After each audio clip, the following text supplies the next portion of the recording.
Boa noite, pessoal. Bem-vindo a mais um Quintas da TI. Quintas da TI é uma realização do grupo WSG, Windows Study Group, e nós contamos com o apoio do portal GSTI. E hoje nós vamos falar sobre a introdução ao Azure, infraestrutura e as a service. Nós vamos ter aí 4 excelentes profissionais nos ajudando nesse webcast e apresentando um ótimo conteúdo. É com vocês, pessoal. Boa noite, pessoal. Meu nome é Flávio. Trabalho na Microsoft como consultor no time de consultoria e serviço. Junto comigo para essa apresentação vamos ter o Marcos. Pode se apresentar, Marcos? Boa noite, pessoal. Meu nome é Marcos Pereira. Sou parceiro aí e trabalho também como consultor na MCS, na Microsoft Consulting Services. Trabalho junto com o Flávio lá e com o Lucas. Lucas, se você quiser se apresentar também. Olá, prazer, meu nome é Lucas, sou consultor também da Microsoft e da área de infraestrutura. Ok. E hoje, pessoal, a gente está aqui participando da Quintas de TI, né, a convite do Tiago e do Eduardo, para falar um pouquinho sobre um tema muito importante, tanto para nós como Microsoft, como o mercado em si, que é a parte de nuvem, né? E como nós três somos consultores focados na parte de infraestrutura, a gente queria falar um pouquinho sobre o que nós chamamos de infraestrutura como serviço, ou comumente como o mercado fala como Infrastructure as a Service, tá? Ou a sigla IaaS. Não vamos entrar em detalhes de outros serviços que são oferecidos com Azure, tá? Eu acredito que tenha mais espaços para não só nós, consultores de infraestrutura, como também outras pessoas que trabalham na Microsoft, que já demonstraram interesse em participar na Quintas de TI para falar um pouquinho sobre as outras plataformas de serviço de nuvem pública que a Microsoft oferece. Ok? Então vamos lá.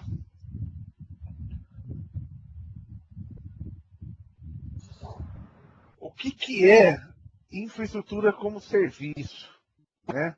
Então, quando a pessoa pensa, fala assim, tenho de repente um data center, tenho alguns servidores, eu estou pensando seriamente em ir para a nuvem.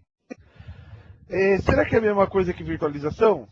Inicialmente as pessoas vão falar assim, é bem parecido com virtualização, ou seja, eu preciso inicialmente me preocupar com rede, me preocupar com o poder computacional que eu estou levando para a nuvem, assim como a parte de storage, né?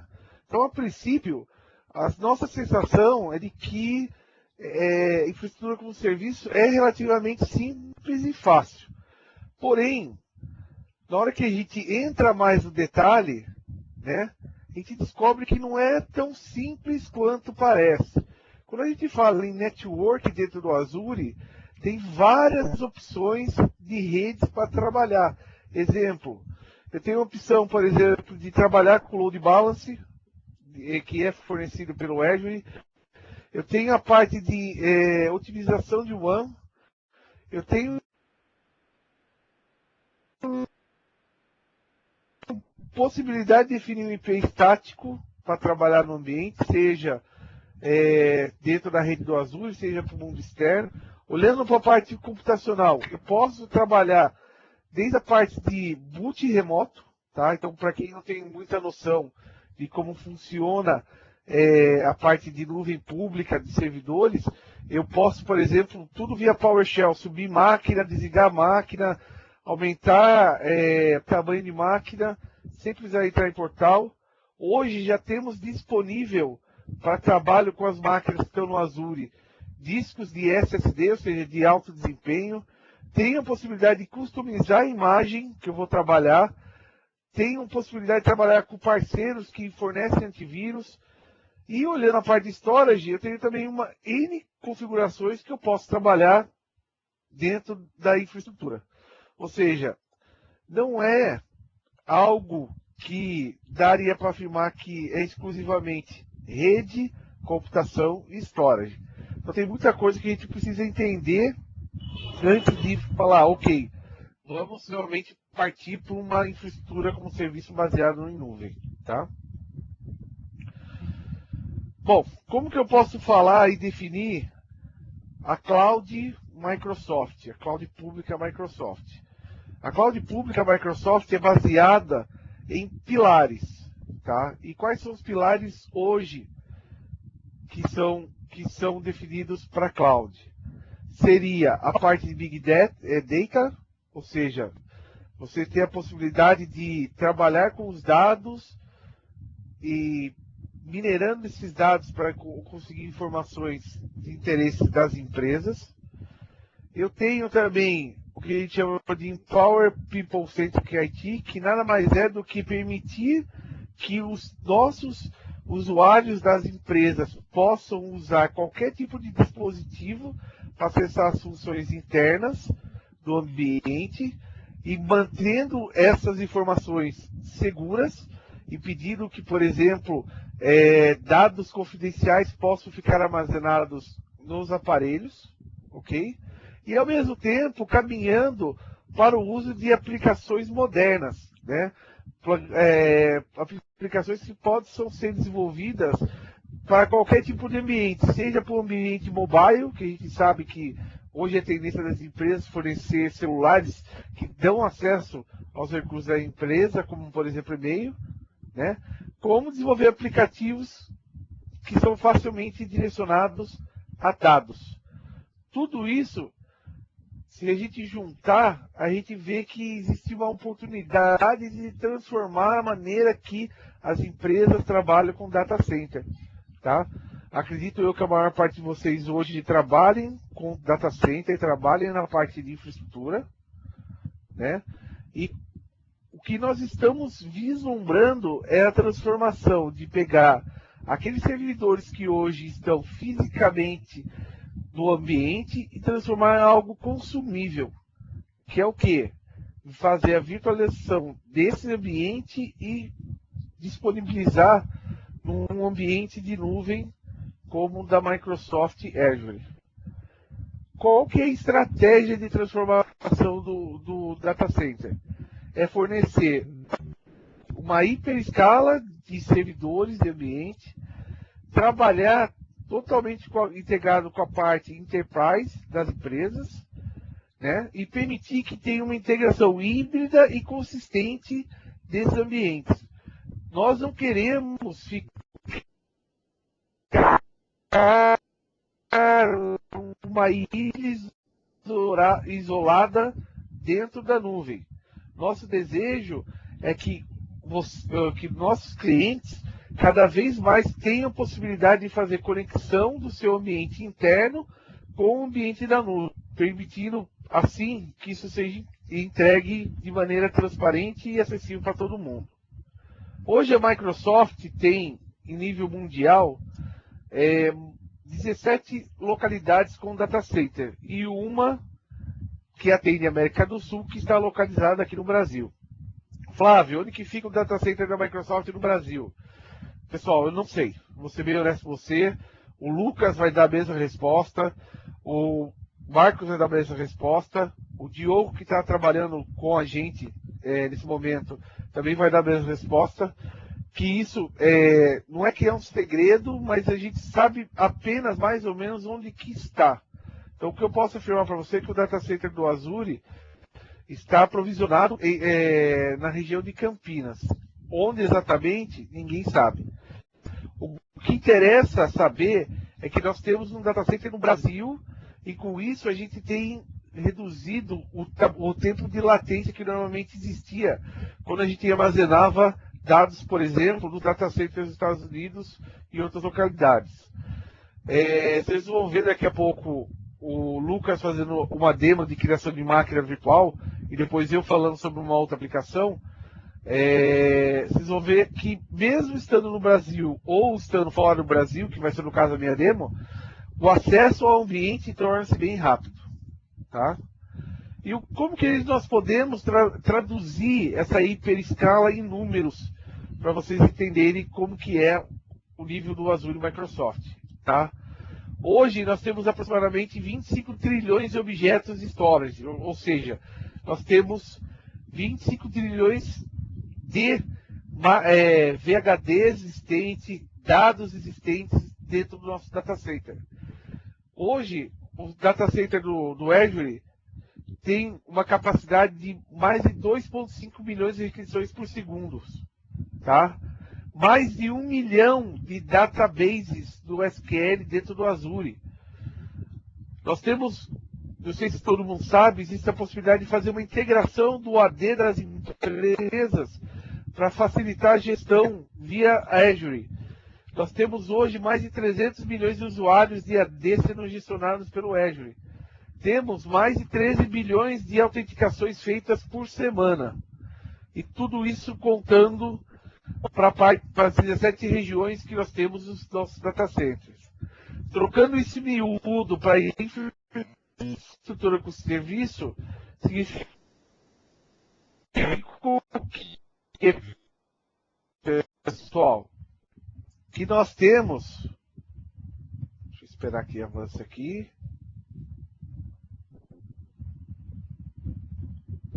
Opa, foi demais, espera aí. Pronto. Nós temos mais de 200 mil máquinas virtuais criadas hoje. Significa que, olhando como nuvem Azure e tentando enxergar apenas VMs, nós temos mais de 200 mil máquinas sendo gestionadas. Essas 200 mil máquinas hoje têm mais de 1.000 vCPUs, né, que nós chamamos, ou cores computacionais atreladas a ela. Ou seja, o ambiente Azure é extremamente grande em termos de dados. Ok? E como funciona essa topologia? Como funciona o Azure? Então, vou passar a palavra ao Lucas para que ele continue falando sobre o Azure para vocês. Lucas?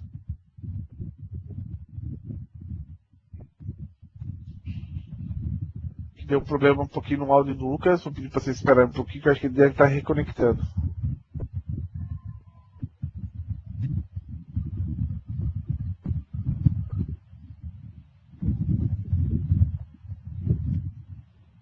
Quem tiver dúvida, pessoal, pode ir ali em perguntas e respostas, pode ir colocando as dúvidas ali, porque o Diogo, o Lucas, o Marcos, eles estão prontos para responder também, tá?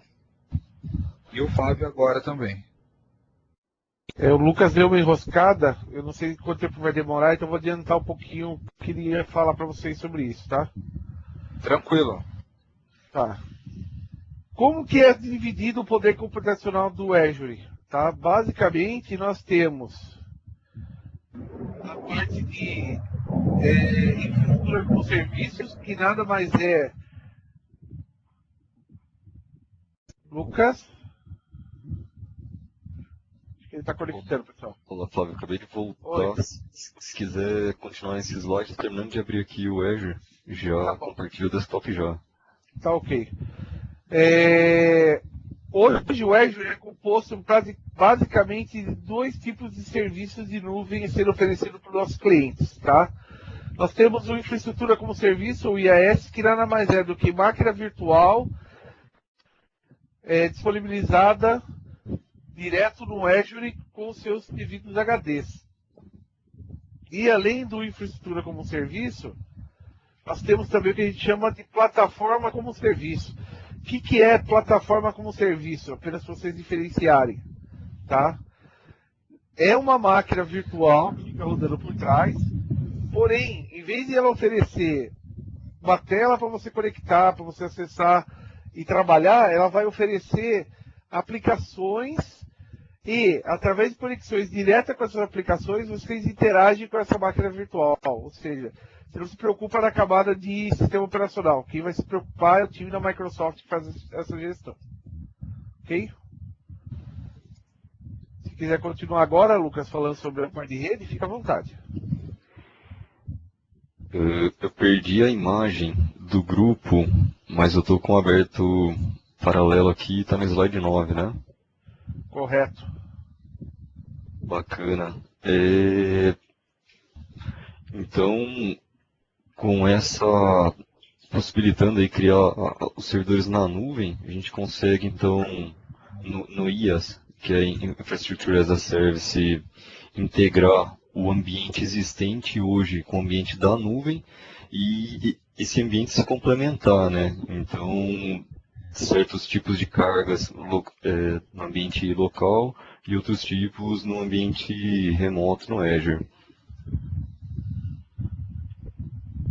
É legal falar também, às vezes o cliente pergunta, nossa, mas eu fiz um investimento em servidor, fiz um investimento em espaço, em infraestrutura, comprei um storage aqui, por que que eu vou trocar todo esse ambiente que eu já tenho? Por que que eu vou colocar servidor na nuvem sendo que eu tenho uma infraestrutura local aqui, né? Só que apesar da aquisição ter sido feita já, ele tem um custo grande com a manutenção desse ambiente, né? Então, a gente está falando de energia elétrica para todos os servidores, para equipamento de rede, para storage, a gente está falando de refrigeração, equipamentos de refrigeração aí de grande porte, a gente está falando de no-break, a gente está falando de gerador para entrar em caso de falta de energia. E na nuvem, esse tipo de custo é transparente, né? Na verdade, você vai pagar pelo tempo em que a máquina ficar ligada, o tempo que ela ficar online. E falando também do profissional que hoje trabalha nessa parte de TI, de infraestrutura, indo para a nuvem, o que vai acontecer com a gente, né? Eu também sou de infraestrutura, é até uma coisa que de vez em quando eu penso. Mas da mesma forma que a aquisição de hardware em data center local não dispensa aquela equipe que vai administrar, que vai criar, que vai gerenciar aquele ambiente, no Azure é a mesma coisa. Então, alguém, não necessariamente a gente consegue automatizar, mas alguém vai ter que criar esse servidor, alguém vai ter que gerenciar esse servidor, analisar o consumo de CPU, de memória, para poder ajustar esse ambiente, a quantidade de recursos de cada máquina. Então, independente da infraestrutura ser local ou não, o pessoal administrativo, o pessoal que vai gerir esse ambiente aí, vai ser necessário sempre, né? Eu vou compartilhar aqui o desktop, a ideia é mostrar o portal mesmo do Azure.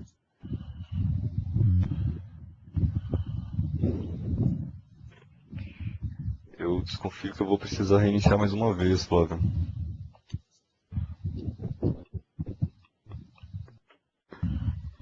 Ok, sem problema, Lucas. Se quiser passar, acho que é tempo de um slide 2, já volto. Tá bom. Então, só terminando o que o Lucas estava falando, além de tudo isso, a parte de rede hoje do Azure é totalmente voltada tanto para a parte administrativa, né, dos nossos clientes, de integração, através do quê? Através de pontos de conexões estilo VPN, né? Eu posso ter uma VPN que possa ser criada entre o cliente e o Azure de 3 maneiras diferentes. Apesar desse PPT não ser o nosso foco de falar a fundo sobre o assunto de redes, nós temos aí a opção de fazer site to site, ou seja, ligar 2 sites, um do cliente e outro do Azure, através de criptografia. O outro é point to site, na qual eu posso conectar o meu desktop direto no Azure, né? Só que a desvantagem de usar essa opção é que você fica isolando sua máquina direto com o Azure, tá? E vai ter uma nova opção, que é o Express Route, que em breve, eu estava até respondendo uma dúvida sobre isso, agora aqui no Live Meeting, nós vamos ter a opção em breve do Express Route, que nada mais é do que fosse uma conexão direta de rede entre a casa do cliente, né, entre a empresa, direto com o Azure, permitindo que faça essa comunicação como se estivesse interligando 2 sites diferentes, porém já acessando direto a rede do Azure. apesar de a gente não ter ainda a data que isso vai ser disponibilizado no Brasil, a gente já tem um dos fornecedores que, aí o Marcos ele pode me corrigir se eu falar besteira, se não me engano é a Log que vai fornecer esse tipo de serviço no Brasil, tá? Isso já está público. Isso mesmo. Ok? Então, O tá bom. Flávio, legal também de falar é que quando você configura lá, né, a VPN site to site, ele já te dá alguns scripts prontos para determinados firewalls, né, que vai fechar essa VPN site to site. Então já tem o padrão do ASA, já tem o padrão do Juniper, né, ele já gera esse arquivo para você importar dentro do seu... Do seu porque quando a gente fala site to site, na verdade nós estamos fechando a conexão do seu roteador, né, da gestão de rede de borda da empresa, direto com o Azure, fazendo essa conexão criptografada, ok? Lucas, se você já tiver... Lucas ainda está fora. Eu acho que... Boa noite, pessoal. É o Marcos que está falando aqui. De tudo isso, só complementando também o que tanto o Flávio quanto o Lucas comentaram aí. Hoje, como o Flávio disse, a gente tem 3 modelos de como a gente estende, né, nosso ambiente on-premises para o Azure. Então, a gente pode trafegar essa informação, a gente pode fechar uma VPN que ela vai ser roteada pela internet. Então, essa VPN ela pode ser site to site ou point to site. Site to site é quando a gente liga 2 grupos, né, de computadores, um on-premises, pode ser uma VLAN, pode ser uma rede completa, com uma VLAN, uma rede completa dentro do Azure. E como eu estou roteando isso pela internet, eu preciso utilizar criptografia para que essa informação ela não seja trafegada de forma desprotegida. Então a gente vai usar criptografia quando a gente fala de site to site, criptografia IPsec, e eu estou criptografando essa informação em nível de networking, tá? Agora, se a gente for falar de point to site, onde eu estou ligando uma única máquina com o meu Azure, aí eu vou criptografar as informações no nível de aplicação. Então eu vou precisar de um certificado SSL para que eu possa fazer a criptografia disso. Esse certificado ele não precisa ser público, tá? Ele pode ser um certificado self-signed, que eles chamam, que a sua própria máquina ela vai gerar esse certificado para fazer a proteção dessa informação que vai ser trafegada pela internet. Então, tanto point to site quanto site to site, a gente está trafegando a informação via internet. Quando a gente fala de Express Route, imagine como uma LP de dados, um link dedicado, onde você não é roteado através da internet, você é roteado através de uma rede particular, para você conseguir estender o seu ambiente para o Azure. Então, a gente tem hoje essas 3 modalidades para que a gente possa estender o nosso ambiente on-premises para o Azure, tá? Bom, o Lucas está voltando, acho que ele vai conseguir agora conectar e fazer a demonstração para vocês do portal de como se cria uma máquina virtual. Legal, vou compartilhar aqui o monitor.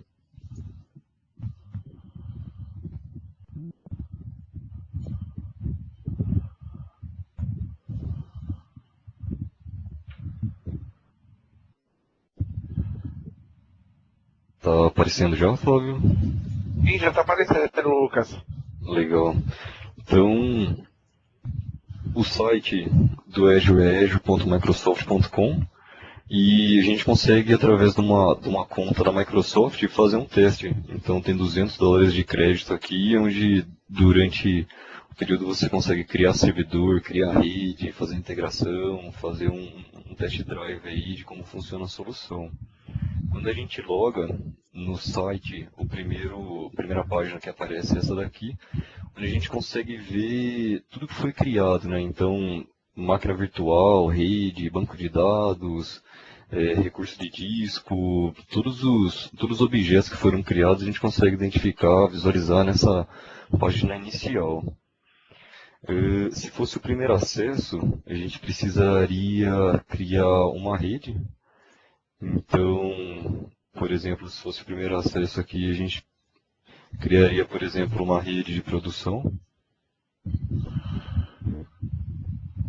Essa rede, a gente pode escolher a classe dela, entre A, B, C, a quantidade de hosts e de IPs disponíveis que a gente teria nesse escopo, e onde que ela estaria disponível.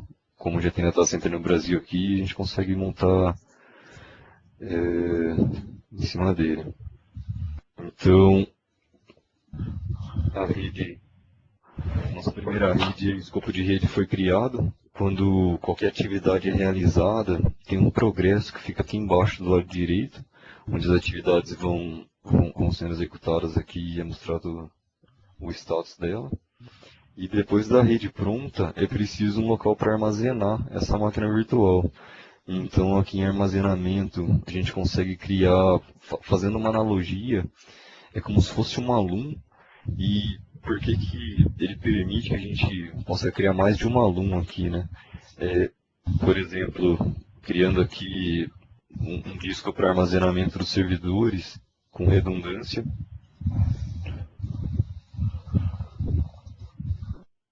É possível escolher o local em qual data center esse disco vai estar e o tipo de redundância. Então, ele pode, dentro de um mesmo site do Azure, ter mais de uma cópia, que seria esse primeiro item localmente redundante, ou então a gente consegue aumentar a disponibilidade desse dado, dessa informação, criando uma cópia, além da cópia local, cópia em outros sites ainda.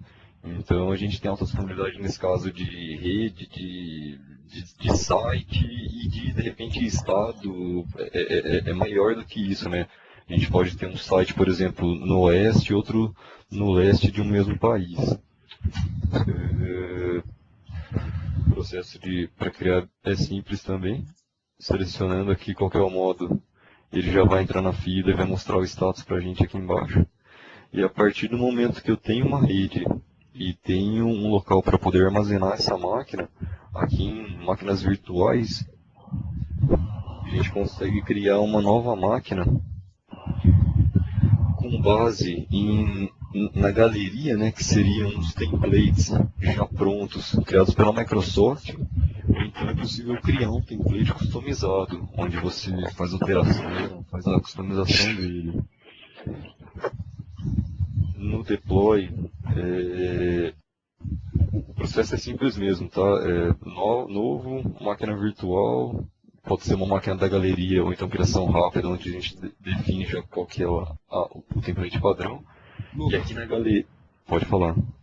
Só uma dica aí pro pessoal. Pessoal, para vocês conseguirem visualizar melhor a tela do Lucas, vocês podem dar o F5, ok?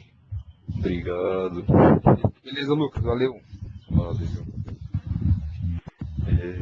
A gente consegue filtrar por tipo de sistema operacional, fabricante, por exemplo, todos os templates que a gente consegue utilizar com Ubuntu, com CentOS, SUSE, os templates com Oracle. Aqui a gente está falando de servidor virtual mesmo, então se é um servidor virtual com Oracle, é possível também fazer o deploy do serviço, só como o Flávio falou também. Ao invés de você criar um servidor para instalar o serviço nele, por exemplo, o SQL, você faz o deploy já de uma instância, né, ou da database. Simplifica bastante aí a infraestrutura. Então aqui, nesse caso, por exemplo, a gente vai selecionar um template 2012 R2. O segundo passo, ele te mostra os níveis de atualização da máquina. Então, essa primeira data provavelmente foi a do release, e a gente tem um ponto posterior onde ela já tem atualização, ganha um tempo depois do deploy aqui. A gente consegue definir o tamanho do servidor.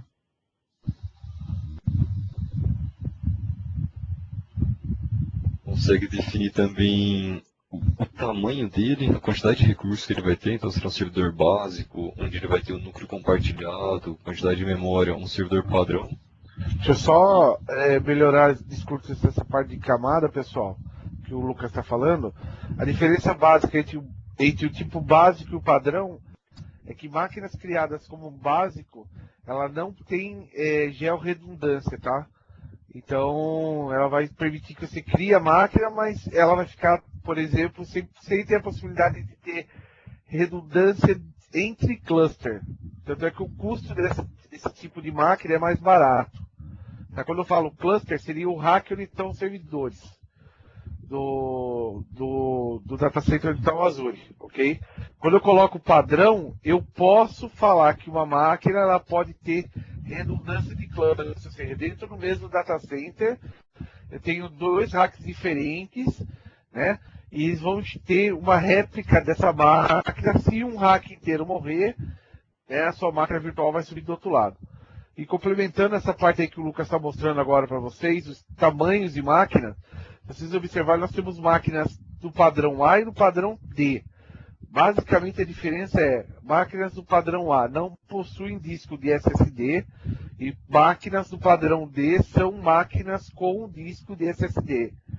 Diferença entre elas, custo. Tá? As máquinas padrão D são no mínimo 2 vezes mais caras do que máquinas do padrão A. Toca a pau. Obrigado.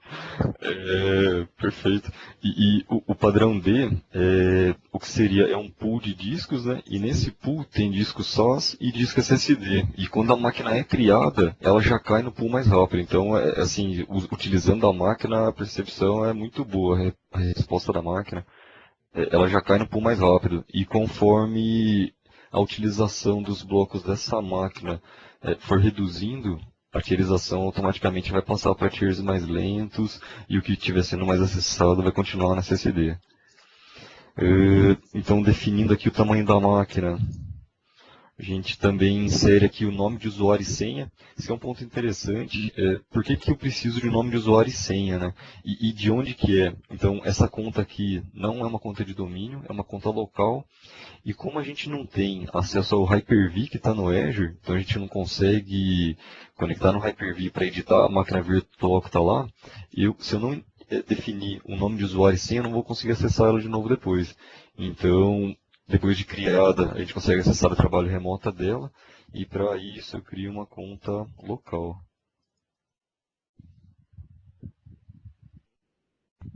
Na próxima janela, a gente consegue definir se ela vai fazer parte de um serviço de nuvem. Para poder acessar essa máquina, a gente vai ter como se fosse um DDNS, aí, um domínio publicado externamente para poder chegar até ela.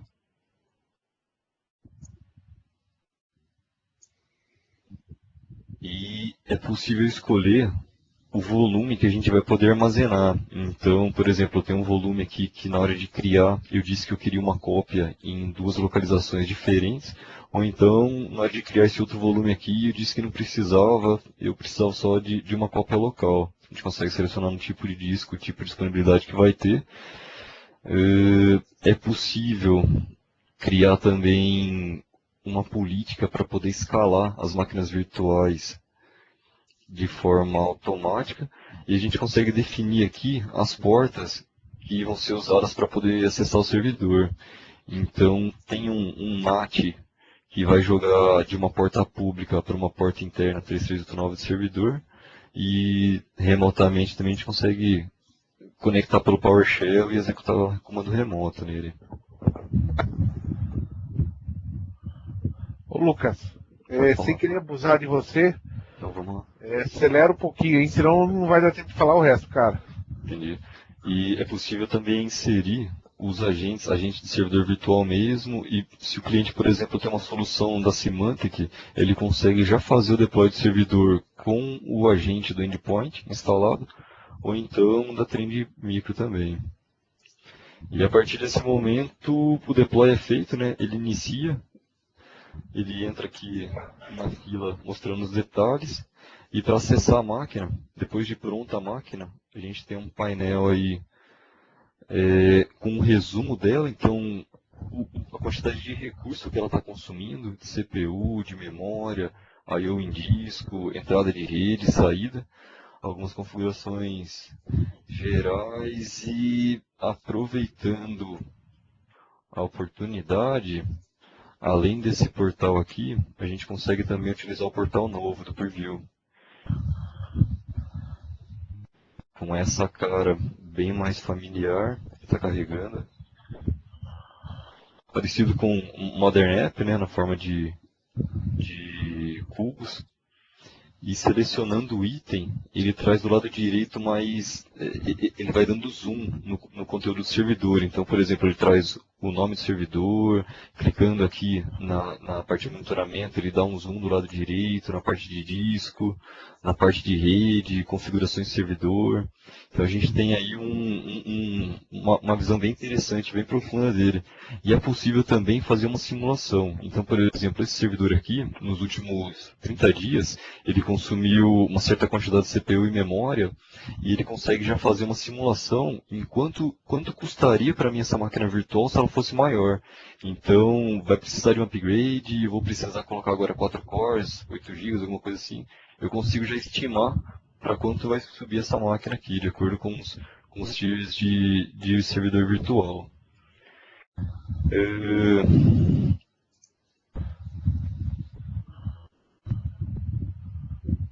Ok. A gente consegue também granularizar o acesso ao servidor, criar política, esse tipo de coisa, e visualizar não só a informação do servidor, mas também informação da distribuição geográfica dos servidores. Então, se o cliente tem mais de um data center geograficamente distribuído, a gente consegue ter uma visão do status de cada ambiente desse, de cada site. Flávio, desculpa passar um pouquinho, obrigado. Fica com você. Tá ok. Deixa eu voltar lá para o PPT. E vamos tentar resumir o que o Lucas mostrou até agora para vocês, tá, pessoal? Só um minuto.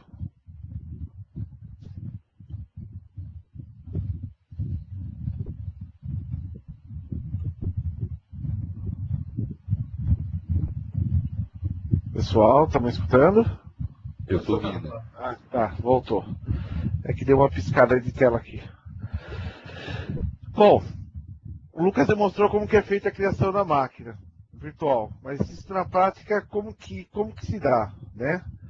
Existe um fluxo de provisionamento. Então, no momento que ele entra no portal, faz a solicitação de uma máquina virtual, ele entra em contato com a parte de computação do Azure, né, que a gente chama de Compute Endpoint, que por sua vez ele vai pegar e vai dentro de um espaço onde estão armazenadas todas as imagens das plataformas.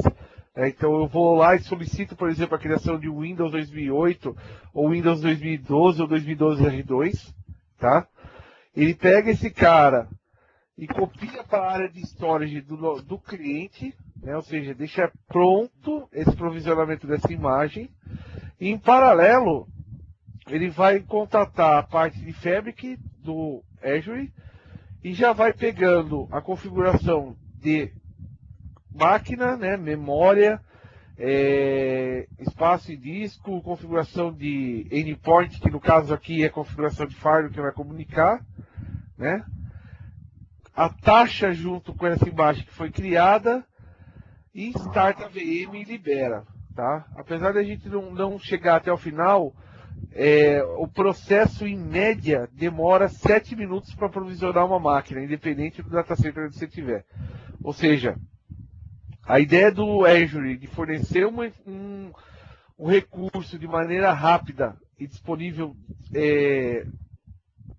em termos de frações de tempo é possível hoje, tá? E como que fica a arquitetura do disco quando você é entregue para você a máquina virtual?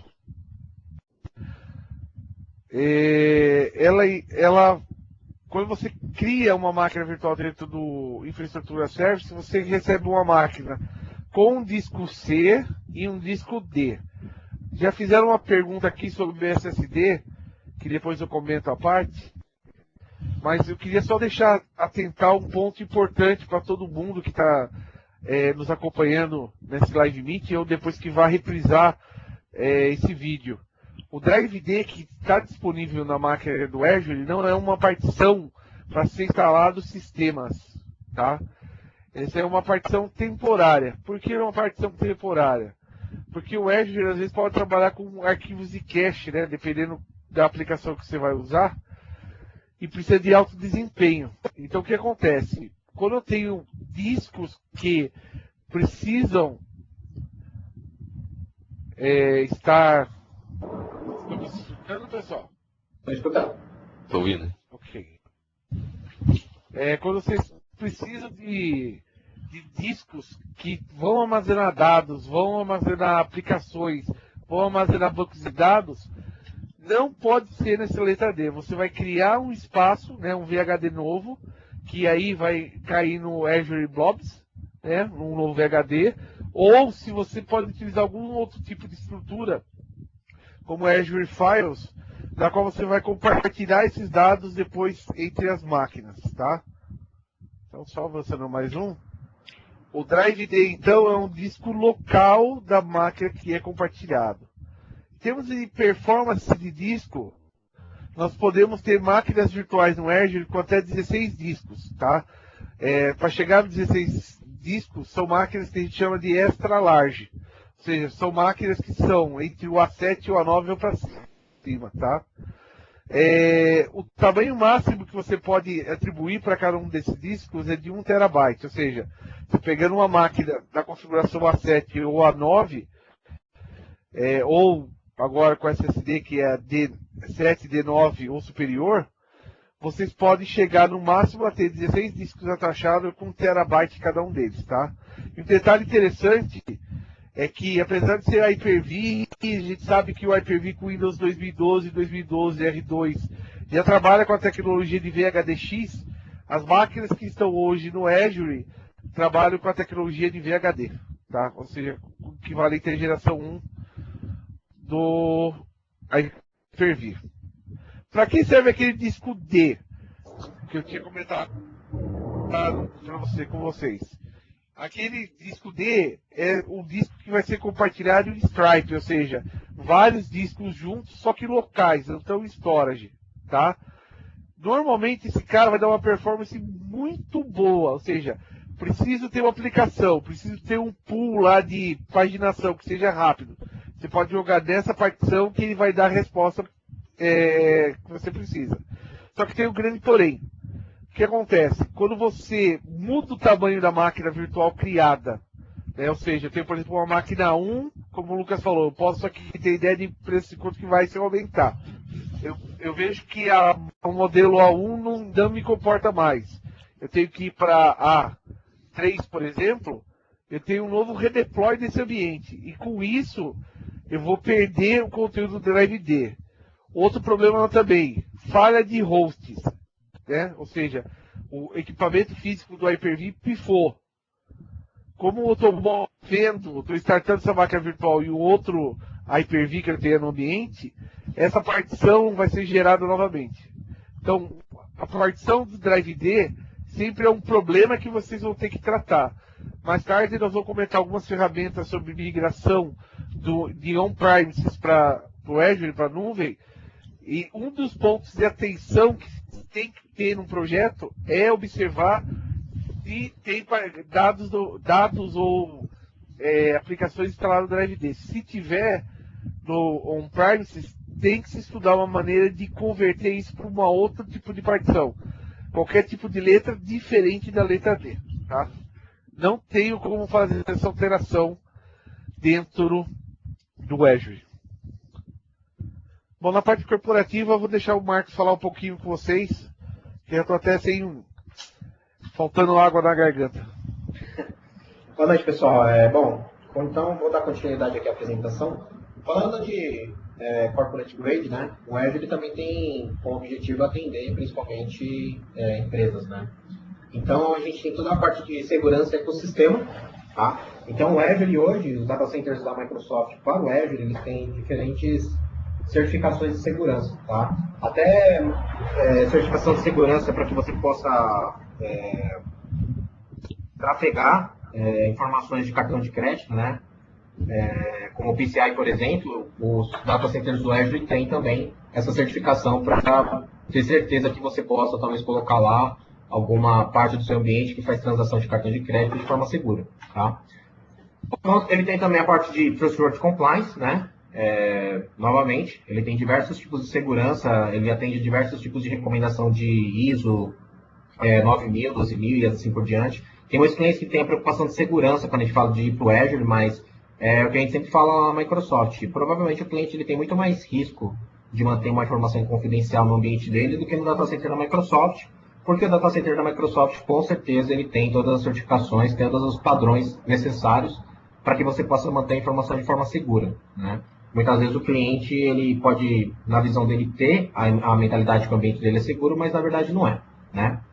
E suporte à classe corporativa também. Então, é interessante que existem alguns cenários que a gente consegue utilizar o Azure para, por exemplo, disaster recovery. Eu posso ter uma parte do meu ambiente on-premises no Azure, né, estender meu ambiente on-premise só para a parte de DR, Disaster Recovery, para que ele só assuma a workload, né, ou seja, as transações das aplicações que eu tenho no meu ambiente, em caso de Disaster Recovery e também para alta disponibilidade.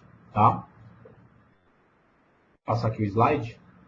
Bom, então, como o Lucas mostrou na apresentação dele, quando a gente vai criar falando de segurança do sistema, quando você vai criar uma máquina virtual, você pode escolher diferentes tipos de agente de antivírus para que essa máquina já tenha esse agente instalado e possa proteger ela sobre contra cavalos de Troia, malware, payloads e assim por diante, códigos maliciosos. Então, você também pode manter o seu ambiente compliance no Azure em relação a você ter políticas de antivírus bem definidas. Tá? Aqui a gente tem, por exemplo, o anti-malware da Microsoft, mas também temos outros players que podem ser inseridos nessa máquina virtual, como o Endpoint Protection da Symantec e o Desktop Security Agent da Trendminer. Tudo bem? Então aqui ele está mostrando as opções que a gente tem para distribuir, para instalar a máquina, ela já vai ser criada com um agente de antivírus instalado, pode ser um desses 3 players. Além disso, a gente também tem a parte do Barracuda, né? Então a gente pode criar uma máquina virtual para que ela possa trabalhar como um firewall, para que a gente tenha segurança de publicação e de aplicações no Azure. Então, quando a gente fala de ter um ambiente no Azure, a gente tem 2 tipos de acesso. A gente tem um acesso que vai ser do nosso on-premises, para as nossas máquinas virtuais que estão no Azure, e aí vocês têm que ter em mente que esse acesso tem que ser visto como um acesso interno, né? Ou seja, como se a sua empresa estivesse acessando uma filial, né, ou um site remoto com outro servidor, e a gente também tem um acesso público, né, então a gente pode publicar as informações do Azure para que alguém que esteja conectado na internet possa assim então vir pela internet e fazer acesso a essa aplicação. Então eu também posso ter aí a parte também do Barracuda para que ele faça a segurança na parte de router e switch. E falando um pouco mais de network, é possível também a gente ter endereços de IP públicos para quando a gente vai publicar a nossa aplicação para fora. Então, supondo que a gente tenha uma aplicação web que a gente queira publicar, a gente pode reservar um IP público para que, uma vez que uma requisição chegue nesse IP público, internamente, né, o Azure ele vai fazer o load balance dessa requisição para que a gente tenha também alta disponibilidade desse serviço. E a gente pode colocar ele por diferentes cloud services. Então, eu posso especificar, ter um IP público, e esse IP público ele direciona para um cloud service específico, e um segundo IP público que vai me direcionar para um outro cloud service do meu serviço. Além disso, eu também posso publicar a minha máquina virtual diretamente com IP público para a internet. Quando eu quero ter um serviço, por exemplo, de FTP ou monitoração de VMs que eu queira fazer a partir da internet. É importante colocar nesse caso aqui que é necessário ter mais de IP público para que a gente possa poder acessar também essa máquina virtual, porque ali no caso, como mostra o gráfico, a gente já tem IP público sendo utilizado para o load balancer da aplicação, e se eu quiser também publicar esse servidor diretamente para a internet, eu vou precisar de mais de IP público. Além disso, né, então a gente falando novamente de segurança do ecossistema, na parte de networking, o Azure ele também me dá a opção de eu fazer um ACL, né, Access List Control, para que eu possa permitir que somente IPs públicos específicos de origem possam se conectar no meu serviço. Então eu posso definir, né, a partir de como mostra ali a imagem embaixo, um script. Eu tenho um script no Azure que eu posso me conectar e configurar essa ACL para que somente determinados IPs de origem que eu conheço, nesse caso seriam os IPs públicos da minha empresa, né, que estão no Primes, eles possam se conectar no meu serviço do Azure para consumir esse serviço. Então, o Azure também hoje dá a possibilidade para que você tenha um controle a nível de networking, criando Access List Control.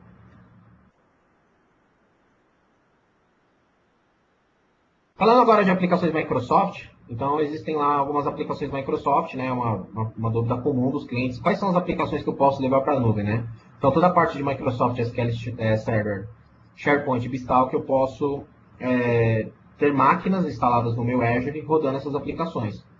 A tabela do lado esquerdo ela mostra algumas aplicações que são suportadas hoje, né? Então, por exemplo, SharePoint 2010, 2013, o Team Foundation Server, que é o famoso TFS, que é o servidor de desenvolvedores, né, para que eles possam versionar o código. System Center também, tanto o App Controller quanto o Operations Manager, Orchestrator, Service Manager, AppV a gente consegue, Dynamics e assim por diante. Existem alguns produtos que hoje ainda não são suportados, mas em breve serão, como o Dynamics CRM e o AX, né, da Microsoft. E o Exchange Server 2013, hoje ele é suportado para Dev, mas por questões de I/O, hoje ele ainda não é suportado em produção para você manter o seu Exchange Server no Azure. E também a gente tem uma outra modalidade do Exchange Server, que pode também ser explicada mais a fundo em uma outra oportunidade, em outro evento, que é o Office 365, né? Que ele é um modelo de nuvem da Microsoft, mas de software como serviço. Bom, vou passar a palavra aqui para o Flávio, para ele dar continuidade a partir do slide 20 aqui, então.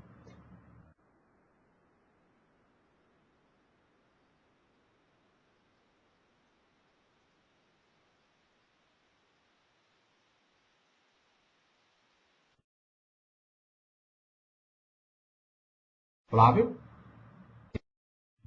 Alô, estão me escutando? Estou escutando agora. Ok. Bom, pessoal, além de infraestrutura como serviço, vocês vão começar a escutar bastante algo chamado como DaaS, né? Então, até agora nós estamos falando sobre IaaS com vocês, né? Infrastructure as a Service. E agora nós vamos pegar dentro do próprio Infrastructure as a Service e vamos abrir um lequezinho a mais aqui, chamado de Desktop as a Service, ou DaaS. O que é, na verdade, Desktop as a Service? Na verdade, nada mais é do que você oferecer o serviço de desktop para os seus clientes, né, seus clientes internos, baseado numa solução on-premise, ou seja, local, ou em forma de nuvem, tá? Olhando para o padrão tradicional local, a gente pode ter o famoso RDS, né, o Remote Desktop Service, na qual eu posso oferecer o acesso ao desktop full para os usuários trabalharem, ou mesmo a aplicação apenas para eles trabalharem. Tudo isso baseado em sessão, tá? Um ponto importante é que quando a gente usa esse tipo de solução, normalmente o usuário que loga nesse ambiente, ele não tem permissão administrativa. Desculpem, ou possuam aplicações que exijam permissão administrativa para rodar, tá?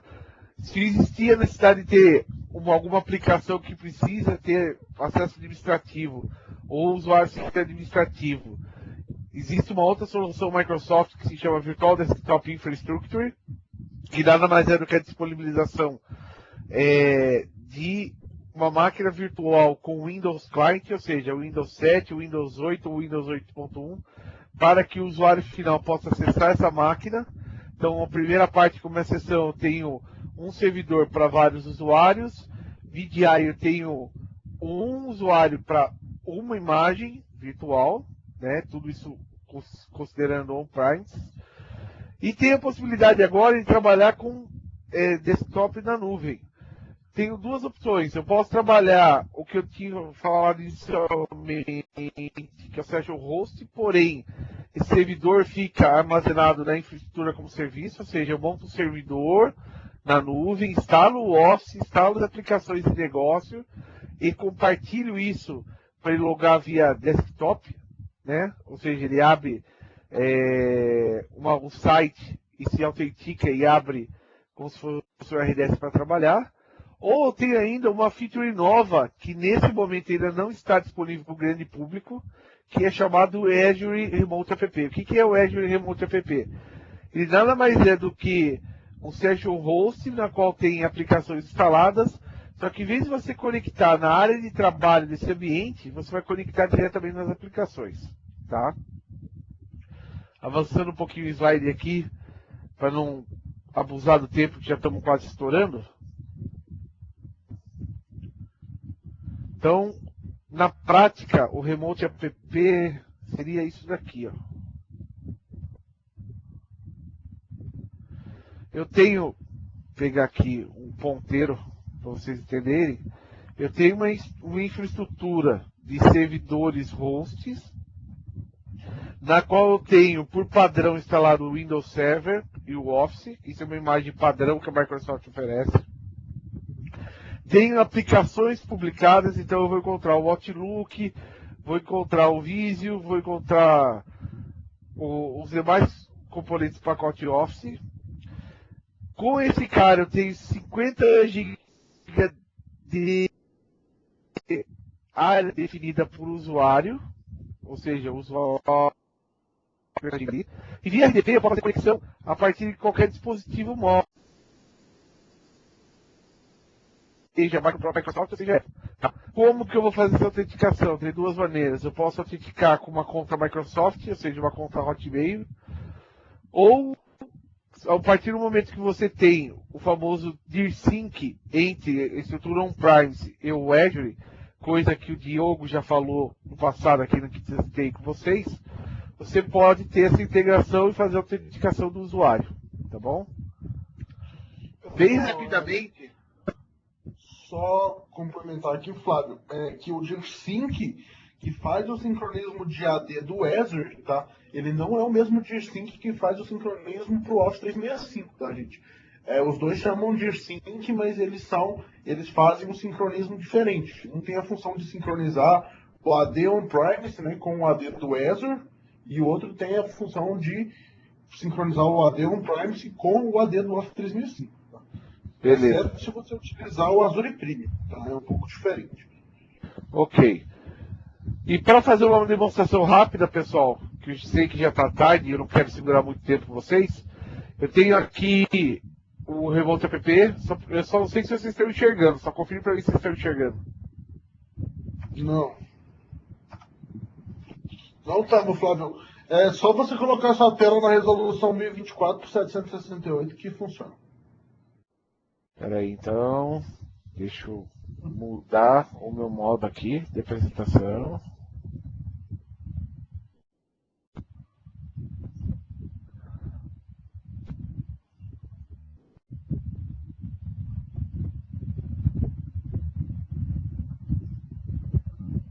Um minutinho só, pessoal.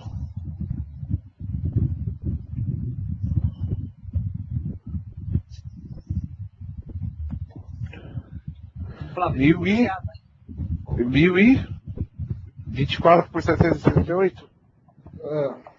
Tá. Quer continuar falando, ô Marcos, para não perder tempo? enquanto não abre aí, Flávio, eu só não entendi essa questão que você falou do DARSync com relação ao do Windows Azure e do Office 365 com Windows com o do Azure. Porque eu tenho um tenant de Azure e o mesmo DARSync funcionando tanto para o Azure quanto para o Office 365 e funciona. Na verdade, Pode falar. na verdade não fui eu que falei, tá, o Anderson, foi o Diogo. Foi eu que falei, porque é o seguinte, se você tentar instalar dependendo, se o seu Office 365 estiver separado do seu Azure, tá? Você tiver duas subscrições diferentes que elas não estejam integradas, você vai ter que usar um DIR-Sync diferente.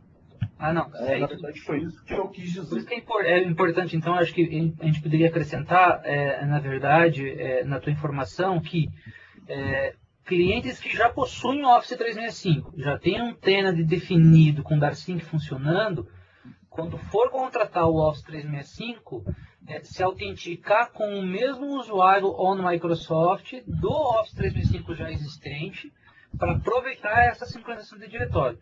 Que aí quando esse portal do Azure for criado, já vai ser possível observar que todos os objetos do AD já estão sincronizados nesse Azure também. Exatamente. Inclusive, se você pegar e entrar em activedirectory.windowsazure.com, tá?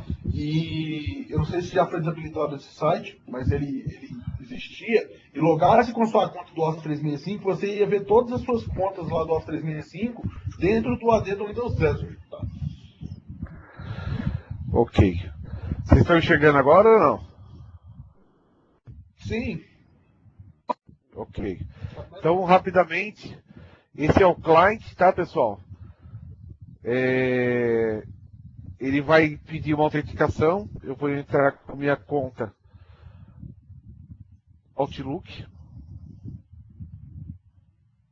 Ele vai pedir a senha para me autenticar. No meu caso, esse meu ambiente aqui de Remote App, ele não tem nada federado, então por isso que eu estou usando a conta do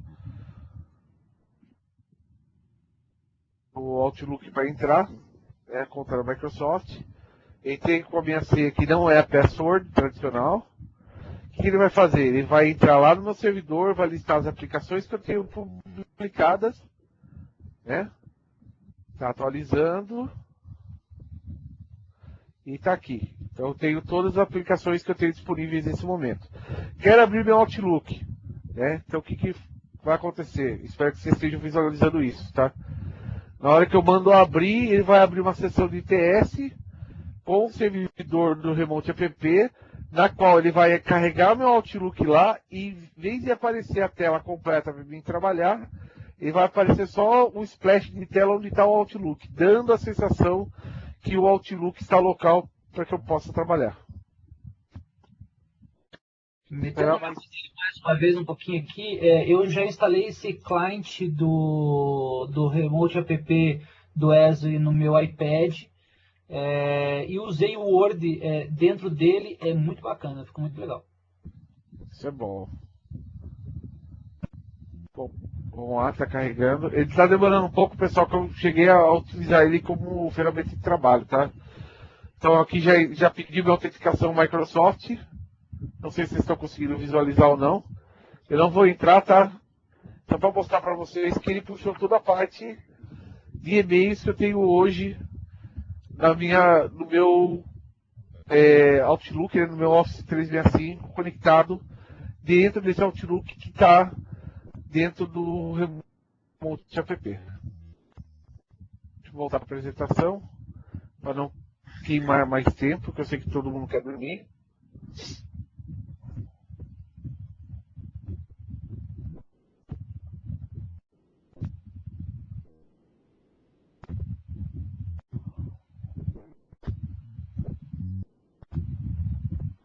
Ok, voltamos. Bom, o que mais além disso tem disponível, né? Nós temos aqui Visual Studio, Dynamic Nav, Dynamic GP e até o Windows Client disponível dentro do Windows Azure para poder trabalhar. Apenas um comentário que o Windows Client só está disponível para assinatura MSDN para teste, tá bom? Não está disponível, por exemplo, se você quiser pegar e entrar com ele em produção, como se fosse o VDI, tá? E lógico, como o próprio Lucas já tinha comentado, nós temos aplicações em parceiros, né? Temos imagens de Windows Server com Oracle, imagens de Windows Server com WebLogic e Java disponível. Temos imagens com SAP, né? Seja o HANA, seja o Business Suite, já disponíveis para poder trabalhar. Tá, e falando bem rapidamente sobre migração, né? Existem algumas ferramentas disponíveis para você levar a máquina virtual que está hoje na casa do cliente para a nuvem, para o Azure, né? Basicamente existe o Microsoft Virtual Machine Converter, que é o MVMC, que foi disponibilizada a versão 3.0 publicamente há 3 dias atrás. Tá? É uma ferramenta gratuita que a Microsoft oferece. Serve principalmente para você pegar máquinas pequenas. Quando fala máquinas pequenas, são máquinas com menos de 16 GB de RAM. Tá? E para fazer a migração, que seria basicamente pegar o VHD e exportar para o Azure, envolve downtime, ou seja, o cliente vai ficar down. Tem também a Migration Automation Toolkit, que é o MAT, que serve para máquinas grandes, também envolve downtime, ou seja, a origem precisa ficar desligada durante a migração. Tem 2 processos que a MCS oferece, que é o Amotion e o Hyper-V Azure Migration, tá? Que também envolve downtime em ambos. E olhando para ferramentas de terceiro, nós temos o Double Take Move, que permite que você tenha uma réplica dessa máquina virtual indo para o Azure, com um downtime mínimo. E tem o Ship Import Sync, que é o SYS, que nada mais é do que você pegar as imagens que você quer levar para o Azure, empacotar do caso, isso aí está disponível nesse momento só nos Estados Unidos. O pessoal,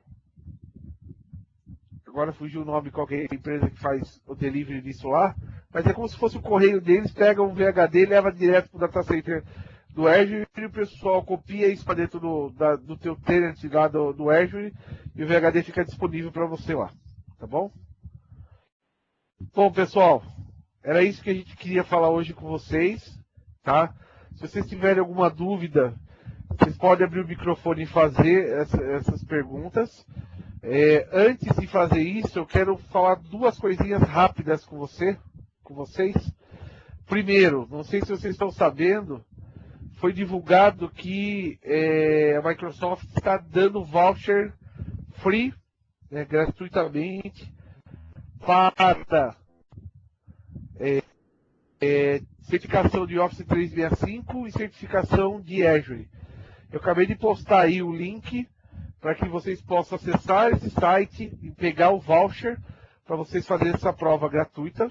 Tá? Então é um benefício que a Microsoft está dando para todos os seus clientes que desejam se certificar nas plataformas. Tá? E segunda coisa que eu queria falar para vocês nós, da Microsoft, nós estamos desenvolvendo um plano de atividade de readiness para pessoas que estejam interessadas em aprender um pouco mais sobre infraestrutura como um serviço Azure. Tá? A nossa ideia é fazer encontros quinzenais ou mesmo encontros mensais para passar a capacitação, ou seja, nós vamos treinar as pessoas, quem tiver interesse, em cima de infraestrutura como serviço. Para isso, eu vou pedir um favor para quem tiver interesse, tá? Por gentileza, envie um e-mail para flavio.jorge@microsoft.com falando que você tem interesse em participar desse treinamento, tá? Como eu sei que nós estamos gravando esse live meeting e vai ser postado posteriormente dentro do YouTube, e-mails que eu receber até o dia 24 de outubro estarão dentro desse treinamento que a gente vai fazer com as pessoas interessadas, tá? A única coisa que nós pedimos em troca por gentileza, façam as provas e nos mostrem que vocês conseguiram passar dentro da prova de infraestrutura como serviço, tá? Para contar como métrica nossa de capacitação do pessoal, seja parceiro, seja comunidade. Tá bom? Eu já vi que pessoas postaram lá perguntas.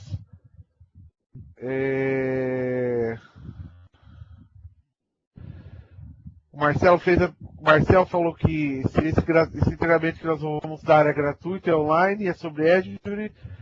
Sim, vai ser gratuito, tá? Nós vamos fazer um treinamento parecido com o do Live Meeting, tá? Só não vai ser presencial.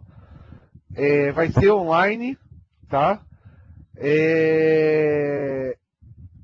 Não precisa passar na prova, mas nós pedimos que você preste a prova, ainda mais que agora vai ter, a própria Microsoft está oferecendo a opção de vocês fazerem a prova gratuitamente, ok?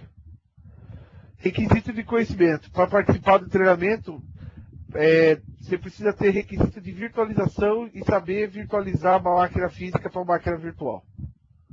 Tá bom?